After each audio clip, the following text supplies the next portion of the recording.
Boa noite, pessoal. Pessoal que está aqui hoje com a gente na gravação ao vivo. Pessoal que vai assistir depois essa gravação. Então, queria convidar a todos a fazer aí uma reflexão, a parar um pouco, respirar, tentar por um breve momento deixar todos os nossas tarefas, nossas preocupações do dia a dia de lado, para nesse momento, que é um momento de contato, um momento de se aproximar um pouco mais com o plano espiritual, se aproximar um pouco mais com os assuntos do divino, para que a gente possa fazer essa reflexão e apaziguar um pouco o espírito. Quem se sente confortável de fechar os olhos, né, para se concentrar melhor, pode fazer. Quem também prefere ficar com os olhos abertos, pode fazer. E pensemos nesse momento, na situação que nós, como uma grande família terrestre, passamos. Nesse momento, nós aqui, esse grupo, cada um no seu lar. E entendemos que isso é uma prova coletiva, algo que nós temos que passar, como humanidade, como espíritos individuais também, mas além do sentimento de resignação, esperança no futuro, tenhamos gratidão, sobretudo, por passarmos por essa prova em uma época da humanidade em que os nossos próprios méritos e conquistas intelectuais nos permitem nos reunir, se não fisicamente, mas virtualmente, para que possamos continuar estudando, possamos continuar aprendendo, possamos continuar melhorando, exercitando nessa reclusão temporária a introspecção, a investigação íntima e também um pouco do começo da reforma íntima, para quando o mundo entrar nessa nova fase, nós todos sejamos mais sábios, sejamos melhores. Então, agradecemos por essa oportunidade ao Mestre Jesus e toda a espiritualidade amiga. Sendo assim, com esse sentimento de aceitação, de resignação, de fé no futuro e de gratidão, que nós abrimos hoje o nosso estudo aqui, a nossa palestra, estudo conjunto, e hoje quem vai fazer a palestra, a apresentação, é o Babler. Assim seja, obrigado. Assim seja. Que assim seja. Então vamos lá. Olá a todos, é um prazer, né, mais uma vez estar aqui reunidos com vocês, né, para a gente estar discutindo sobre um tema aí, sobre a luz do Espiritismo, nós do Grupo Sim, Spirits em Michigan. Vamos abordar hoje dois temas interessantes. Nós vamos falar sobre o medo da morte e o suicídio. Sempre lembrando que a gente vai fazer essa análise sobre a visão espírita, sobre a visão do espiritismo, sistema do espírito, né? Na verdade, o estudo faz parte do Livro dos Espíritos, a quarta parte, né? Das Esperanças e Consolações, o capítulo 1 das penas e gozos terrenos, né? E nós vamos falar especificamente sobre isso, o medo da morte e o suicídio. Com a nossa organização agora, nós diminuímos o tempo da palestra, porque antes nós fazíamos a palestra presencial, ela tinha mais tempo. Eu tentei fazer aí uma síntese do assunto para a gente poder englobar tudo num período curto e ainda ter um tempinho da gente poder fazer um bate-papo sobre o que cada um pensa, algumas perguntas que a gente poder tentar resolver. Então, passamos por aí. A pessoa que tem medo da morte e a pessoa que procura a morte, o suicida. Eu encontrei uma relação até interessante, né? Olhando para um lado geral, nós vemos essas pessoas que correm para a morte, né? E as que correm da morte, dentro de um sistema oposto de situações. O suicida, tentando encolher o período dele de existência na Terra, e a pessoa que tem medo da morte não quer que chegue, né? E aí a gente tira algumas conclusões iguais de todas essas duas situações. A primeira conclusão igual é que tanto a pessoa que tem medo da morte, como a pessoa que procura a morte mais cedo, a gente está falando de espíritos encarnados. Porque os espíritos desencarnados não têm medo de morrer e nem tem tentativa de suicídio, uma vez que eles já estão do lado espiritual. O segundo termo que nós temos a respeito dessas duas coisas é que mesmo as pessoas que correm da morte, para as pessoas que querem que a morte chegue mais cedo, ambas morrerão, sem distinção. Então, elas têm vários pontos em comuns. E a terceira, que eu acho a mais importante para esses dois tipos de pessoas, é que nem as pessoas que correm para a morte, as pessoas que são suicidas, ou as pessoas que correm da morte, que têm medo da morte, todas as duas não têm a mínima consciência do que vai acontecer do outro lado, porque senão nem estariam correndo da morte e nem estariam correndo para a morte, propriamente dito. Então, lembrando aqui, né, as palavras de Jesus no Evangelho de João, acho que é 8:31, quando ele traz aquela frase: conheceis a verdade e a verdade vos libertará. No caso, essas palavras foram ditas aos judeus naquela época. E os judeus, como resposta, eles disseram a Jesus: como? Nós somos descendentes de Abraão, nós nunca fomos escravizados. Como tu diz que nós seremos libertados? Então, para ver que naquele tempo, as pessoas já entendiam mal Jesus. A vida atual que nós temos hoje não é igual à Galileia de Jesus, do tempo de Jesus. A nossa vida atual não é igual quando o Evangelho foi canonizado 130 anos depois de Jesus. A nossa vida não é igual quando Kardec trouxe o Espiritismo para a gente com uma nova proposta de existência, né? A nossa vida não é igual a 6 meses atrás, antes da pandemia. Se vocês lembrarem tudo que mudou durante essa pandemia, a vida nossa virou um negócio de para cima. Está todo mundo trabalhando diferente, fazendo coisa diferente, se relacionando diferente. Então a vida muda muito mais rápido. Mas uma coisa que são as mesmas coisas são as emoções. São as vontades, são as tendências, são as mesmas em todo o volume de informação que a gente recebe e como a gente trata esse volume de informação. E isso faz uma tremenda diferença como nós conduzimos a nossa vida, com ou sem problemas, dependendo de como a gente analisa isso aí. Então, nós sabemos que existem várias verdades. Jesus fala que se nós procurarmos a verdade vai nos libertar. E a mesma coisa que atrapalhou os judeus naquela época, que falaram: nós somos filhos, somos todos descendentes de Abraão, por que você fala que nós não estamos aprisionados? Porque todos nós estamos no aprisionamento de várias coisas, da nossa ignorância, da nossa intemperância, das nossas coisas que a gente não aceita, e quando a gente conhece a verdade vai nos libertar desse tipo de coisa. Para mim, eu sempre disse para vocês que existem algumas verdades, normalmente 3. A minha, a dos outros e a verdade verdadeira.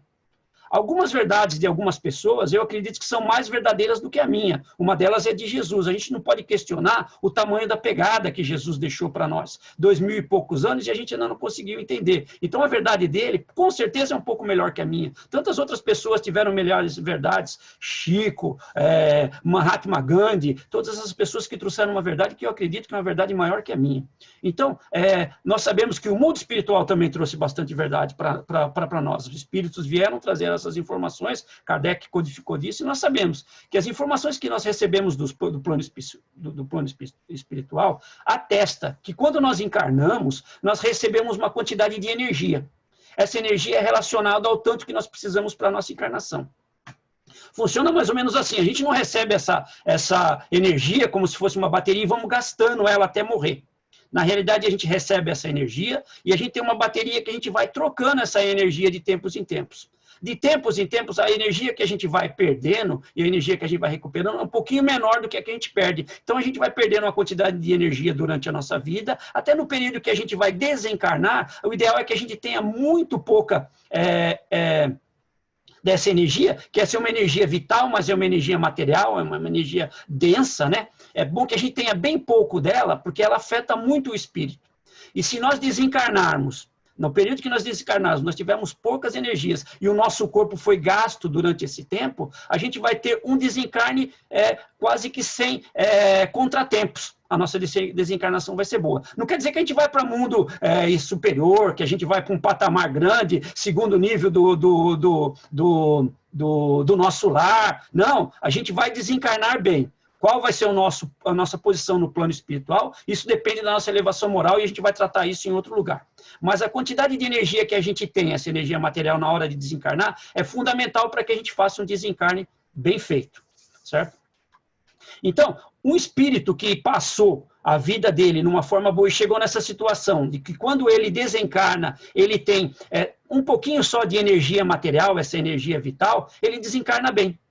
Certo? O corpo dele já está velho, ele gastou o corpo durante a vida dele, usou da forma direita e ele conseguiu. Nós sabemos que uma média, mais ou menos, dos mamíferos aí, dos animais em gerais, é 7 vezes a idade de crescimento. Tanto que a gente tem o cachorro é 2 anos, vive até 14, cai os dentes, ele fica surdo, ele começa a ter um monte de problema. O animal que vive mais é a tartaruga, ela nasce pequenininho, ela leva aí uns 20 anos para crescer, 30 anos, 40 anos para crescer, e a tartaruga fica com 100, 160, 70 anos.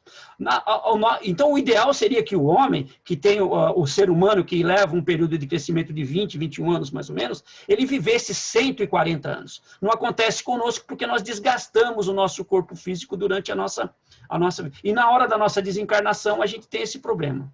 Se nós não fizéssemos isso, o nosso corpo estaria bem acabado, mas nós desencarnaríamos bem porque nós não teríamos esse excesso de energia vital. Então é interessante a gente ter sempre guardar esse excesso de energia vital para a continuação da nossa palestra aí. Então, esse cara que teve, esse espírito que teve, usou o corpo dele, usou a energia de uma forma boa, ele vai fazer isso, ele desencarna numa boa. É aquele cara que quando está desencarnando, ele tem tão pouca energia material que ele já começa a ver a vozinha dele vindo, os amigos, todo mundo, porque ele já tem a possibilidade de visualizar a espiritualidade, porque ele não tem tanta materialidade nessa energia. Isso ajuda no desencarne dele. De novo, não quer dizer que ele vai para um lugar bom lá. Ele vai para um lugar conforme o nível espiritual dele, o nível intelectual dele. Mas ele faz essa passagem mais harmônica, mais fácil, certo? Então, mas existe outra possibilidade. Caso essa situação não aconteça, por causa de alguma doença, por causa de alguma coisa não fora do seu controle, mas que foi causado por nós gastamos o nosso corpo mais rápido do que precisava, nós fumamos muito e por causa do nosso pulmão, a falência do nosso pulmão leva à falência do nosso corpo, a falência de um rim, de um fígado que bebeu muito ou comeu muito, ou seja, usou o tempo que ele tinha de uma forma errônea. Eu me diverti muito, comi demais, engordei, e aí eu criei uma doença e aí eu acabo desfalecendo antes, eu desencarno antes do tempo com aquela energia que existe. Ou seja, eu vou acumular essa energia vital que eu falei para vocês é uma energia material, e isso aí, ele afeta diretamente o espírito. O espírito entende isso como se a gente tivesse encarnado. Então, a gente sente as dores, as complicações que a gente tinha em vida, ainda no plano espiritual, porque essa energia está latente conosco, até a gente perder isso. E isso levaria mais ou menos o mesmo tempo que a gente ficou aqui na Terra. Acontece que isso também, por exemplo, com os suicidas, a energia deles é tão grande ainda, porque está no momento no começo da idade, no meio da idade tem muita energia, eles passam para o lado de lá e fica nesse meio termo, porque essa materialidade energética que ele tem precisa ser dissipada. Então, às vezes, porque ele sofreu, ele se provocou esse suicídio com alguma coisa, cortou o pescoço, fez alguma coisa, ele vai ficar sentindo essa dor por um tempo maior até essa energia. E, às vezes, ele vê até a decomposição do corpo dele. Porque não é normal, mas isso acontece. O efeito da espiritualidade, dessa energia vital para o espírito, é como se fosse um sentimento bastante humano, porque ele ainda tem essa energia que é uma energia material. Enfim, entendido esse problema de energia vital, né, residual, que a gente tem quando a gente não vive bem, não tem uma vida regrada, não gasta o nosso corpo da mesma forma que a gente gasta a nossa energia, e também entendendo que essa energia a gente tem que fazer um modo de que a gente recarregue ela e acabe ela até o nosso final da vida, o máximo que puder. A gente vamos passar um pouquinho, então, olhar para cada lado diferente da nossa análise. O medo da morte e o suicídio propriamente dito. Agora, fazendo uma diferença entre um e o outro, né? Quanto ao medo da morte, voltando a Jesus, nosso guia e modelo, conforme pergunta 625 do Livro dos Espíritos, né? A gente tem que seguir o que ele fala, ele é o nosso caminho, ele é a nossa luz, né? Ele nos traz, através do Evangelho, que nós somos filhos do mesmo Pai, né? E o Livro dos Espíritos, na primeira parte, que fala da causa primária de todas as coisas, classifica essa causa primária como todas as coisas, entre uma das características que ela tem, sendo soberanamente bom e justo, que não teria cabimento de um ser, uma divindade ser bom se não for justo. E a justiça sem a bondade também não tem como. Então, dentro desse conceito, que nós somos todos filhos do mesmo Pai, Deus é nosso Pai. Numa conotação, é claro, não vamos tentar trazer Deus à pessoa, mas Ele é nosso Pai, o nosso Criador. Então, esse conceito de que Ele é nosso Pai, Ele nos protege, né? E como ele é bom e justo, Ele só pode ser justo com a gente bondoso, então não tem outra saída, né? Dentro desse conceito, né? Nós não teríamos nenhum sofrimento no desencarne. Mas, como eu falei, existe uma regra e ninguém sai dessa regra. Então, no nosso nível de consciência é que ele determina o nosso conhecimento.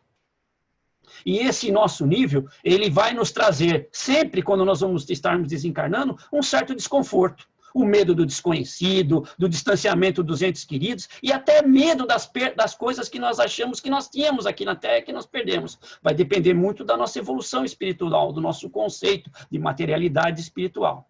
Mas Deus ainda, na sua bondade divina, né, na sua justiça divina, Ele nos traz os espíritos que nos avisam isso.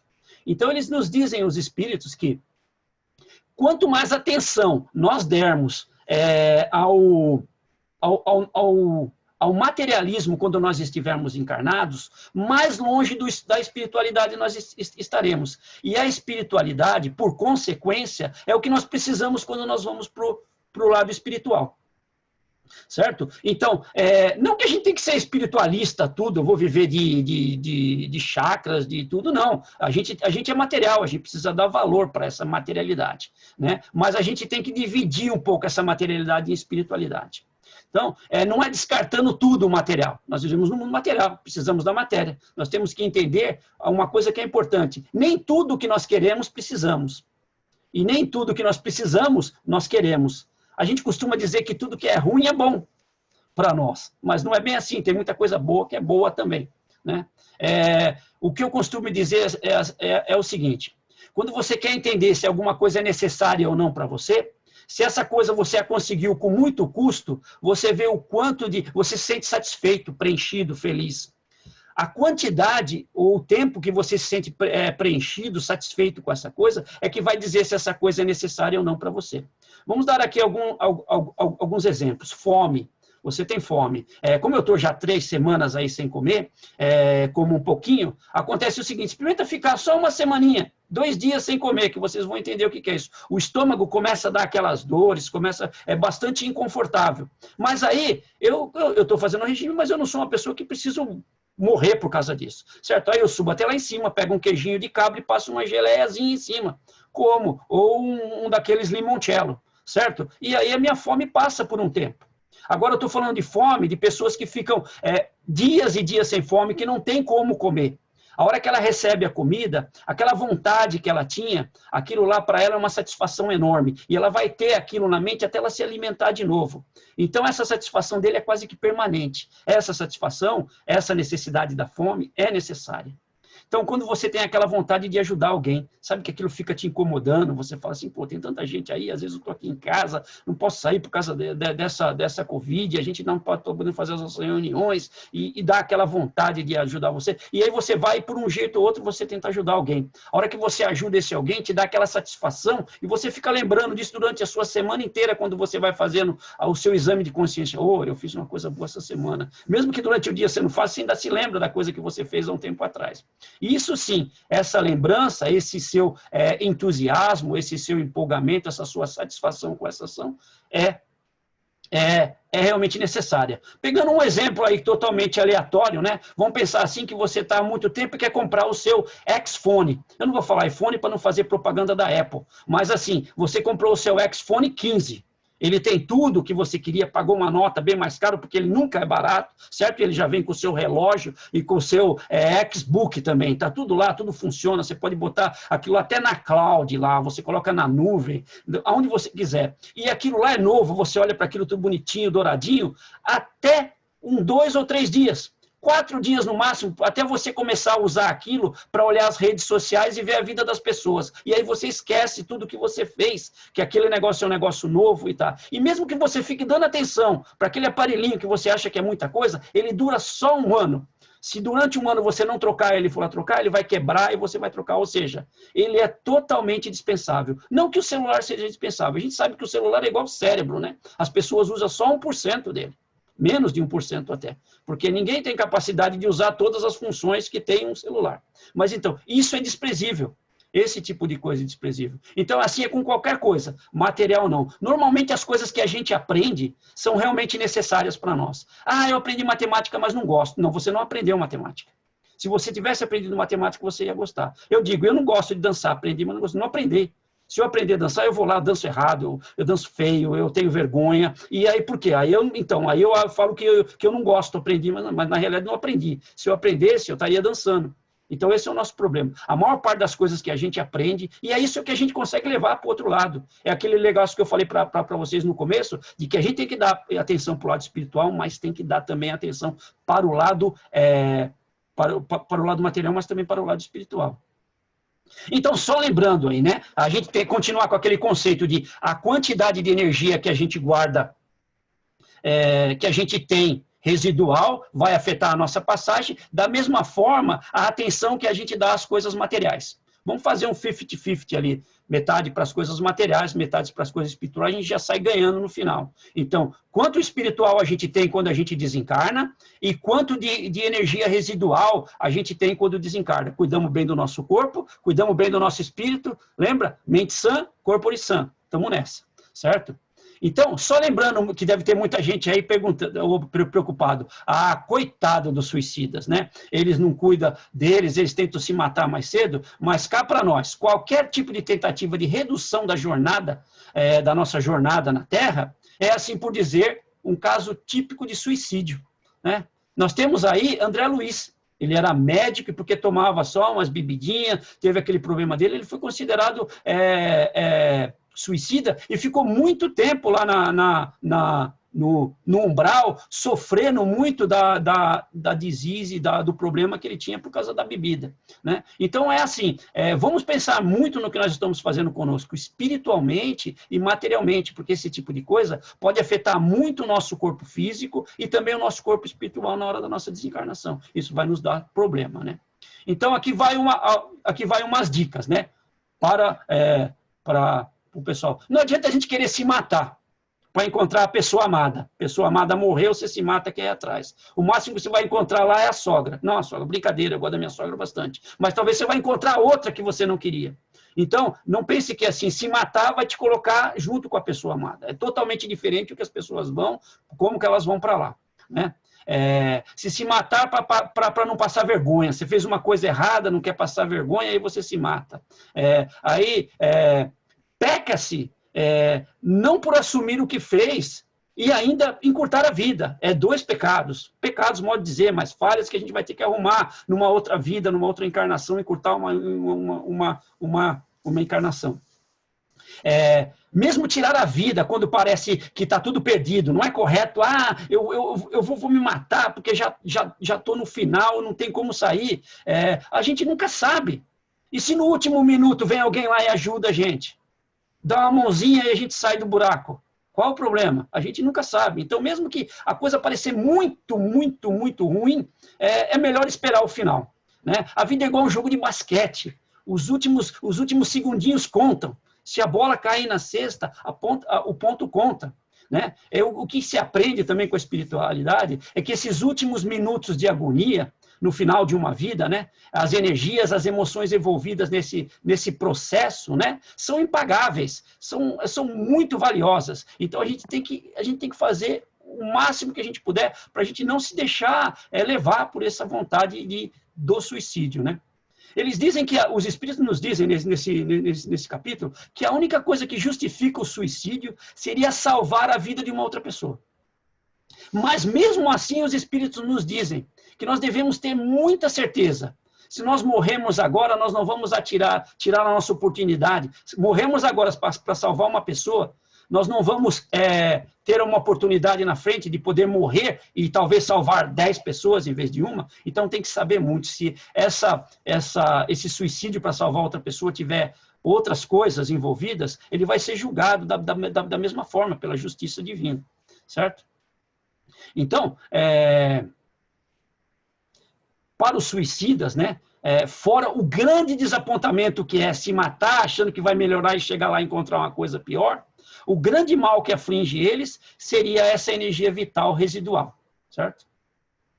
Então, aqui fica a dica, né? Se você está tentando se suicidar. Isso vale para as pessoas que estão aqui e para as pessoas que vão ver o vídeo de novo. Eu vou dar um tempinho, né? Para você pegar um lápis lá e começar a anotar, certo? Se você está tentando o suicídio, né? Eu aconselho que antes de qualquer atitude na direção de eliminar a sua vida, você entenda o que eu te falei. Você precisa estar com a energia bem baixa. Só que essa energia que eu falei para vocês, não é você vai gastando, você gasta e ela vai renovando, até que você não consiga colocar mais energia na sua bateria. Aí a sua bateria vai embora. Então, o que eu gostaria que você fizesse é o seguinte, gaste toda a sua energia vital. Não quer dizer que quando você tiver o seu suicídio, você vai para algum lugar legal, mas a passagem vai ser tranquila. Acredita em mim, gasta essa energia. E como é que você faria isso, né? Eu aconselho assim, fazer algumas maratonas, certo? Se alimentar bem para fazer essas maratonas. Isso é bom. Eu já fiz e sei como é que é isso. Né? Fazer uma maratona é uma das coisas que mais necessita comprometimento. É fundamental você ser bem regrado para isso. Né? Trabalhar muito, dar o seu melhor. Isso faz a sua bateria ser recarregada. Né? Ajudar as pessoas, a sociedade. Melhore-se espiritualmente. Né? Ou seja, carregue e recarregue a sua bateria até ela não poder receber nenhuma carga. Perdoe. Sabe? Faça caridade, seja complacente com os outros. Ser complacente com os outros descarrega a bateria, que é uma beleza. Seja complacente. A pessoa brigou com você, você perdoa. A pessoa fez alguma coisa, você vai xingar ela, você perdoa. Isso descarrega a sua bateria bastante. E você vai ter chance de descarregar logo para si. Depois disso, né, você não tiver mais oportunidade, né, nenhuma, né, fez caridade para todo mundo, descarregar a sua bateria, tudo. Depois de fazer tudo isso, e você não encontrar nenhum prazer para viver. Aí sim você pode ter a certeza que a sua energia vital não vai atrapalhar o seu suicídio. E, de novo, não quer dizer que você, depois que você suicidar, você vai para algum lugar bom lá, não. Mas, pelo menos, essa passagem, você não vai ficar vendo o seu corpo se decompondo lá, essas coisas. Você já vai direto lá, sabe-se lá para onde, que é o nível de pessoas que vai. Dizem que até tem um lugar dos suicidas, um vale dos suicidas, porque várias pessoas, não compreendendo esse processo, elas entram numa vibração muito baixa e são assessoradas nesse vale aí dos suicídios, que não é muito bom, não. Certo? Agora, o que a gente pode falar com referente às pessoas que têm medo da morte? Essas aí já são um pouquinho mais difíceis. A minha dica é o seguinte, anota aí, se já não são mais os suicidas das pessoas, né? Gaste toda a sua energia vital também, certo? Isso seria fazer, por exemplo, algumas maratonas, né? Se alimentar bem, porque se alimentar bem para as maratonas te ajuda a melhorar as coisas. Eu já fiz, eu sei o que é bom isso daí. Para fazer uma maratona você precisa ter bastante comprometimento, entendeu? É uma das coisas que mais precisa comprometimento. Trabalhe muito. Bastante, ajude as pessoas, ajude a sociedade, melhore espiritualmente, né? Ou seja, carregue e recarregue a sua bateria. O máximo que você puder, até que ela não tenha carga nenhuma, né? Perdoe, faça caridade, seja complacente com o outro. E isso, lembra que eu falei na outra hora? Descarrega a bateria, que é uma beleza. E aí você pode carregar e vai fazer tudo novamente. Depois de você fazer tudo isso, se você não sentir que a vida foi completa, você pode continuar com medo. Porque depois que você fizer tudo isso aí, não vai ter nada na vida que vai te colocar medo. Mas não adianta, se você continuar com medo, não vai adiantar. Você vai morrer do mesmo jeito. certo? Então, parafraseando aqui um WhatsApp que eu recebi do Cortella, eu já tinha escutado essa palestra dele, que é bastante interessante, ele disse que a morte não importa. O que importa é o que eu faço com a minha enquanto ela não chega, para que a vida não seja banal, superficial, fútil ou pequena. E a vida é pequena quando ela é apoiada em si mesma. Ela não é pequena quando ela transborda e nós nos relacionamos. Então, vai aqui para os suicidas, para os que têm medo da morte e para todos os outros também, que essa mensagem é boa para todo mundo. Né? Nós precisamos abrir um diálogo com a vida. O que eu chamo desse diálogo da vida? Sabe quando você está na fila do supermercado, tem 2 ou 3 filas, e a fila do lado anda e a sua não? E aí, para você levar uma vantagemzinha, você muda para a fila do lado, e a fila que você estava começa a andar e aquela para? Lembra disso? Já passou por essa situação? Sabe quando você ganha aquele dinheiro, trabalhou legal, logo no começo do ano, bastante hora extra, você colocou uma grana boa, e aí você fala, pronto, vou fazer um investimento, metade vai aqui para o plano de aplicação, metade eu compro um bom presente, beleza? E aí pinta uma pandemia, certo? 6 meses sem receber salário, recebendo salário pela metade, filha desempregada, quebra o dente, ar-condicionado quebrado, aí você fala, todo esse dinheiro que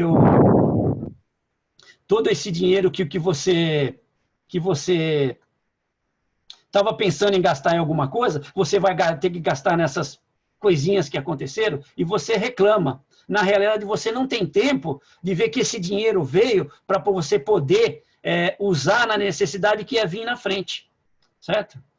Sabe aquele transporte que quebra e o carro que você quebra e no meio da reclamação aparece alguém, ajuda você, você casa com essa pessoa e acaba ficando feliz pro resto da vida? E quando você aprende a prestar atenção a esses detalhes desse diálogo de você com esse seu interlocutor desconhecido, né? E você começa a entender o que está acontecendo, você chega ao ponto de questionar quem é essa outra entidade no seu diálogo? Te ensinando, te protegendo, te ajudando, sempre quando você precisa? Aí você entende. Quando você entende o que é isso é a fé. Aquela fé que é inabalável em qualquer situação. E de posse disso, você vai querer viver até o último minuto de sua vida. E vai querer chegar lá, mas sem chegar nenhum segundo antes. Então, isso é o que eu falo para vocês, para os suicidas, para os que têm medo, mas para todos os outros. Dialoguem com a vida. E aí a gente vai entender, não vai ter medo e nem vai querer chegar cedo. Obrigado. Muito bom, Babler. Obrigado pela palestra. Eu vou fazer alguns comentários e aí, se alguém mais quiser fazer também, por favor, só coloca no chat aí que eu chamo. Eu achei muito interessante a comparação com bateria, né? A gente tem tanto dispositivo hoje em dia com bateria, celular, notebook, carro, etc., que essa é uma comparação que é bem palpável para a gente. Então, assim, teoricamente, você tem que usar aí o seu celular, seu notebook, seu carro, tá? Até que não dê mais. Você liga na tomada e ele não carrega mais. Se quebrou antes, se gastou antes qualquer coisa, é porque seu dispositivo não cumpriu a missão dele. Então, a gente pode fazer um paralelo aí. Isso eu achei bem interessante.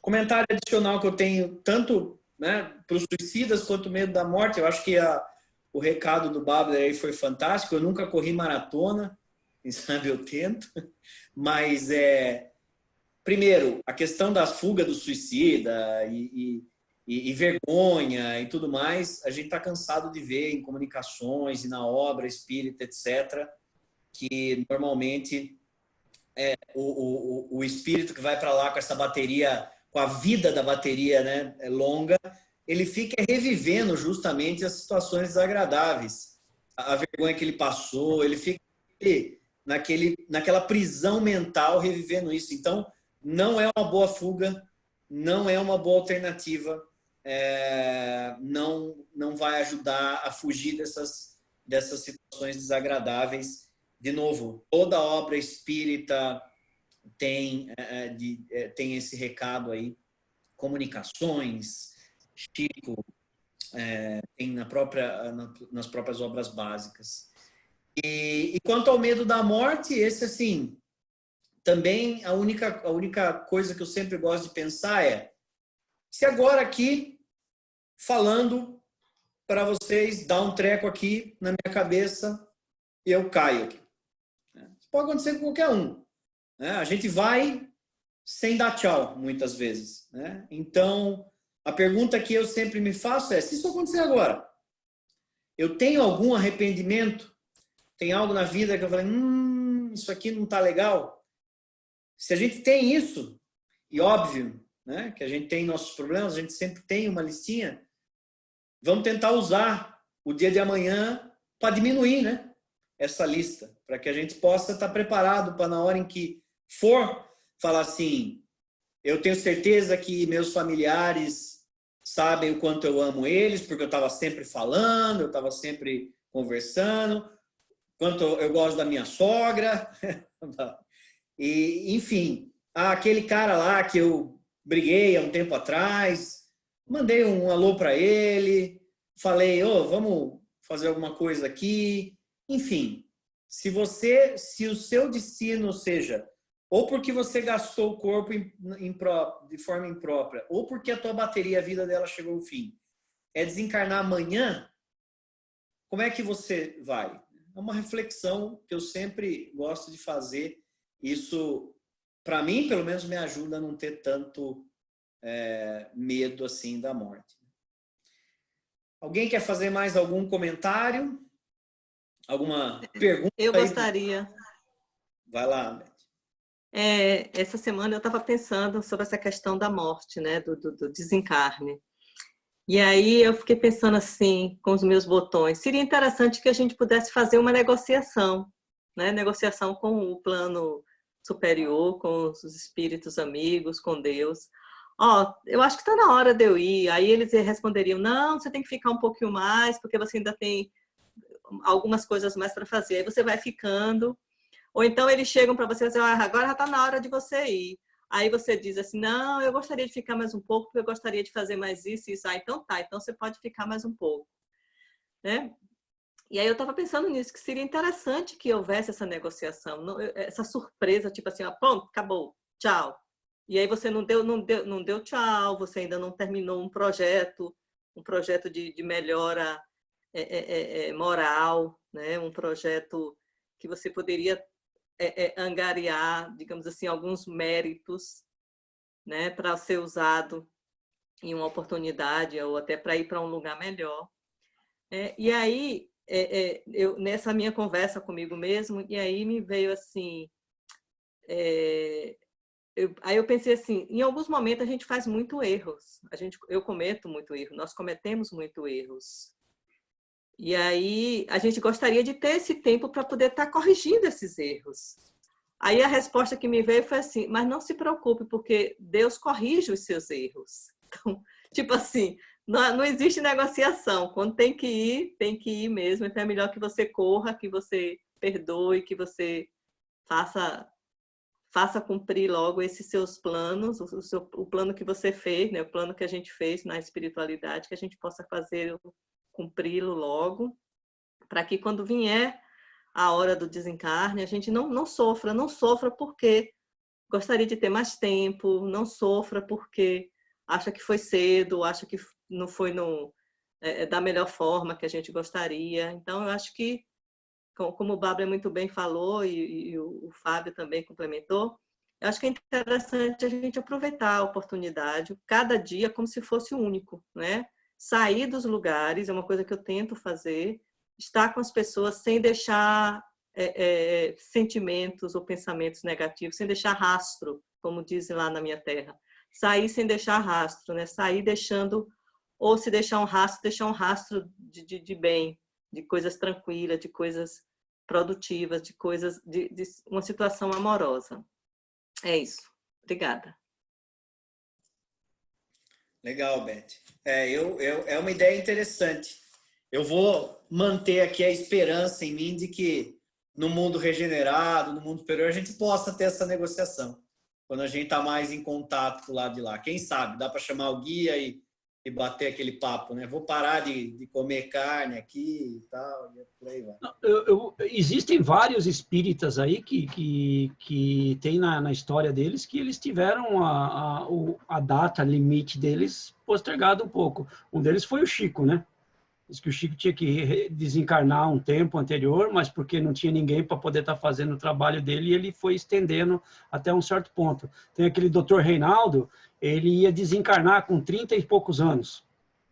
E a mentora dele falou, ó, você vai desencarnar com 30 e poucos anos se você não fizer uma proposta boa. E ele realmente mudou tudo, desencarnou com 60 e pouco, quase 70, acho que foi, mas ele tinha isso na história dele. E quantas outras pessoas? Eu acho o seguinte, a gente tem a nossa proposta. É a mesma coisa quando você entra numa firma. Se você se mostra capaz, as pessoas te dão mais oportunidade. Eu acho que não existe essa data limite. Eu acho que você pode pôr um fim nela, se você quiser, e como você pode esticar ela, porque a gente tem um livre-arbítrio. E qual que será? Vamos pensar assim, vamos supor que a minha vida seria programada para viver 70 anos, e eu decido viver 140. Mesmo que eu passe vivendo esses outros 70 anos fazendo mal, qual a diferença que isso vai ser para o universo? Nada. Agora, se eu passar fazendo bem, qual a diferença dessa que vai ser para o universo? Nada. Agora, qual a diferença que vai ser para mim? Entendeu? Então, esse é o ponto. Eu acho que a gente tem essa negociação, eu acho que é totalmente... ela acontece. Eu falo, não, a partir de amanhã é o seguinte, a minha data é para morrer daqui 20 anos, então eu vou fazer o melhor que eu quero, porque eu quero continuar fazendo bem. Eu acho que o homem, a hora que vê isso aí lá, ele já assina de lá e fala, ó, libera o cara aí, vai embora, ele vai fazer, vai estar fazendo bem, por que eu vou... Tá jogando bem, o time está ganhando, ninguém mexe, entendeu? É assim, eu acho, essa é a minha opção. E se Deus é bom e justo, teria por que ele tirar, falar assim, não vou, vou tirar, eu falei que ele ia morrer amanhã, ele vai morrer amanhã porque eu falei. Não, eu acho que Deus não é assim, não. Sei lá, meu modo de pensar. Eu lembrei de uma história com o Divaldo Franco, de que a mãe de Divaldo Franco fez essa negociação para que Divaldo Franco ficasse mais tempo encarnado, para que ele pudesse fazer mais palestra, divulgar mais, né, o trabalho do Espiritismo, divulgar mais, ampliar mais as obras de caridade que ele tem lá em Salvador. Então, ela fez a negociação por ele. É isso. O Divaldo tá com quantos anos? 80 e fumaça, né? Quanto? 94. Os alunos me ajudaram aqui, 94. Muito bom. Mais alguém? Eu queria fazer só um comentário rápido e agradecer primeiro ao mestre Bárbara pela explanação bem divertida e atualizada, né? Mas eu queria dizer que, independente da oportunidade que as pessoas vão ter de ver essa palestra, que a gente, como espírita que tem conhecimento desse processo, né, das consequências que levam a esse desencarne antecipado através do suicídio, né? Que a gente esteja atento àquelas pessoas que estão à nossa volta, principalmente as pessoas mais jovens, dessas gerações mais jovens, que têm uma tendência maior a utilizar desse processo, né? Porque simplesmente elas não têm conhecimento nenhum do que isso pode acarretar para a existência delas. Então, eu queria fazer um apelo, já que a gente está gravando, que as pessoas que vejam essa palestra e transmitam, né, esse conhecimento para essas outras pessoas que têm menos oportunidade, para que elas exatamente possam pensar duas vezes, né? Ou, se não, simplesmente adotar as recomendações do mestre Bárbara para que esse processo seja menos traumatizante e cause menos problemas no futuro. Era isso aí que eu tinha para dizer. Muito obrigado. Eu tinha 1% de vontade de me suicidar. Depois que eu soube que eu tinha que correr uma maratona antes, acabou o problema. Agora eu não quero mais. Eu tô tranquilo. E a ideia dessa energia residual com os jovens é muito maior, né? Se você resolve se suicidar com 122 anos, é uma coisa.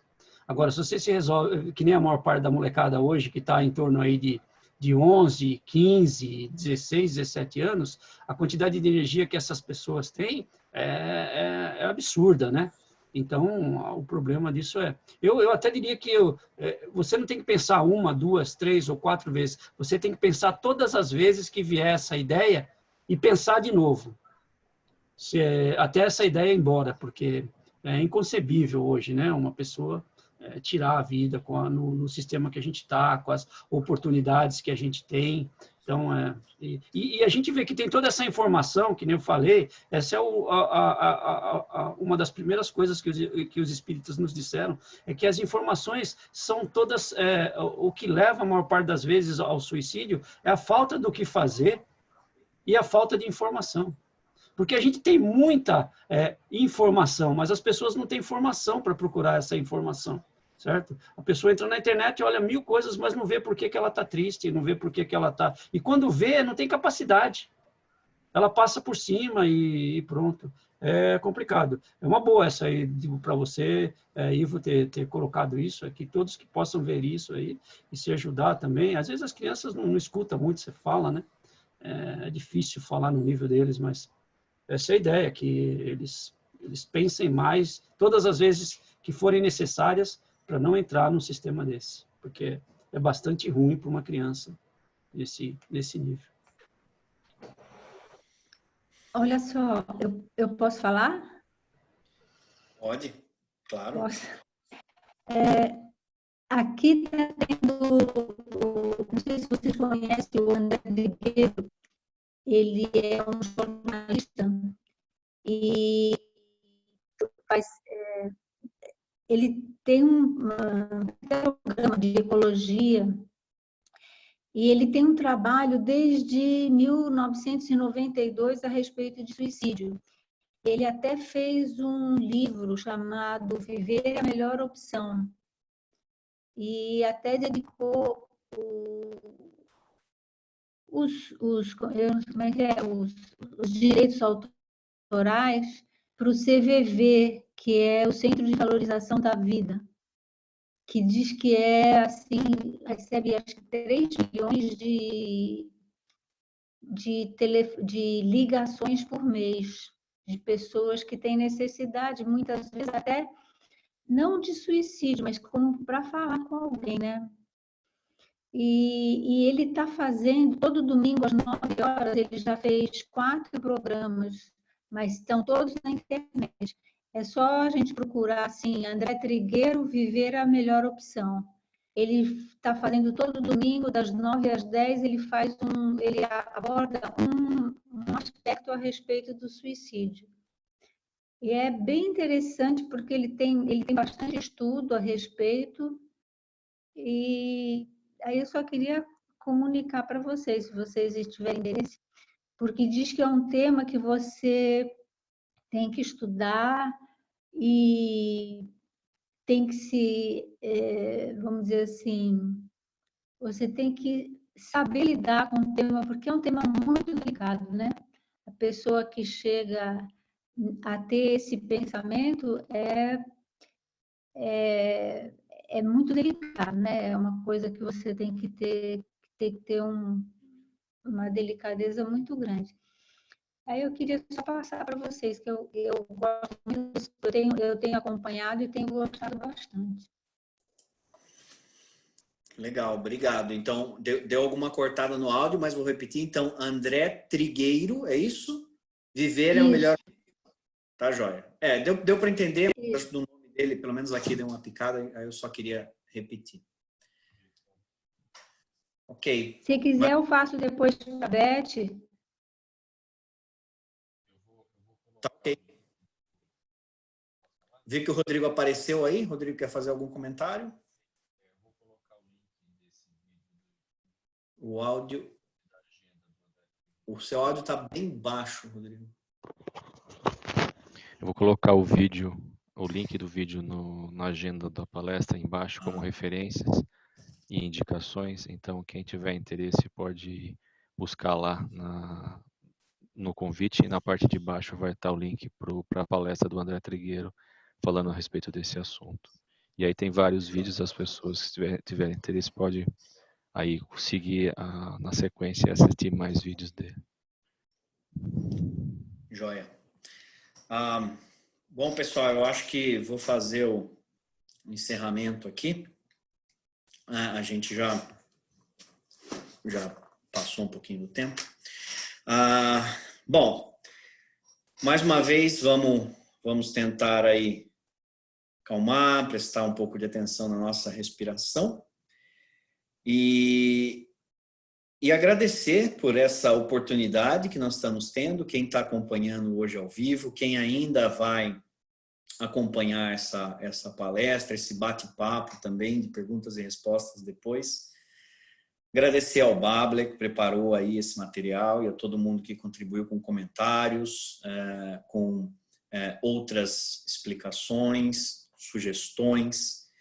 Agradecer, sobretudo, a espiritualidade que nós sabemos, quem já se aventurou aí a preparar um estudo, uma palestra, sabe que a gente recebe um grande apoio, a gente recebe no formato de inspirações, a gente é realmente um instrumento dos espíritos superiores que estão aí trabalhando também intensamente para melhorar a Terra, para nos ajudar, para nos auxiliar e para fazer com que essa grande família terrestre aí possa galgar mais um passo na escada evolutiva e ficar cada vez mais perto de um próximo estágio, de um plano de regeneração, de um plano melhor em geral do que o que nós vivemos hoje. E agradecer o mentor de todos esses espíritos benfeitores ao qual nos referimos, nosso querido Mestre Jesus, que sabemos orquestra tudo isso, todos esses esforços, não só hoje, não nos últimos 2000 anos, mas desde o começo da criação do orbe terrestre. Muito obrigado, espíritos benfeitores, muito obrigado, Mestre Jesus, obrigado, Deus Pai, todo bondade, e que já nessas nossos lares, agora que acompanhamos as palestras, esses estudos dos nossos lares, que essas vibrações dos espíritos superiores possam chegar e possam trazer paz, fé e esperança para os nossos lares e para todos os lares daqueles que nos cercam, familiares, colegas, e, em última instância, de todo o plano terrestre. Que assim seja.